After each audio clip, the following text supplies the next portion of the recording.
Team India మరోసారి T20 world cup గెలిచింది. కానీ ఈ విజయంలో హెడ్ కోచ్ గౌతమ్ గంభీర్ చేసిన పని ఇప్పుడు అందరినీ ఆశ్చర్యపరుస్తుంది. అహ్మదాబాద్ లో జరిగిన ఫైనల్ లో ఇండియా ఘన విజయం సాధించింది. ఈ విజయం తర్వాత కోచ్ గౌతమ్ గంభీర్ ఒక స్పెషల్ డెడికేషన్ ఇచ్చాడు.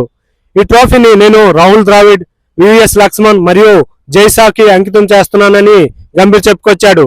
ఇండియన్ క్రికెట్ ను ఈ స్థాయికి తీసుకురావడంలో వాళ్ళ పాత్ర చాలా గొప్పదని చెప్పుకొచ్చాడు. అలాగే ఈ టోర్నమెంట్ హీరోగా నిలిచింది సంజు శాంసన్. ఫైనల్లో 46 బంతుల్లో 89 పరుగులు చేసి మ్యాచ్ ను ఇండియా వైపు తిప్పేశాడు. సంజుని ప్లేయింగ్ 11 లోకి తీసుకోవడం ఒక టాక్టికల్ డిసిషన్ అని గంభీర్ చెప్పాడు. మొదట బ్యాటింగ్ చేసి ఇండియా 255 పరుగులు భారీ స్కోర్ చేసింది. చేజ్ చేయడానికి వచ్చిన న్యూజిలాండ్ కేవలం 159 పరుగులకి ఆల్అౌట్ అయింది. దాంతో ఇండియా 96 పరుగులు భారీ తేడాతో విజయం సాధించింది. గంభీర్ మాట్లాడుతూ భయపడకుండా ఆడే కొత్త బ్రాండ్ క్రికెట్ ను క్రియేట్ చేయాలనేదే నా లక్ష్యం అని గంభీర్ చెప్పుకొచ్చాడు. మరి గంభీర్ చేసిన డెడికేషన్ మీకు నచ్చితే వీడియోకి ఒక లైక్ చేయడం మర్చిపోకండి. అలాగే స్పోర్ట్స్ అప్డేట్స్ కోసం ఛానల్ ని సబ్స్క్రైబ్ చేయడం మర్చిపోకండి.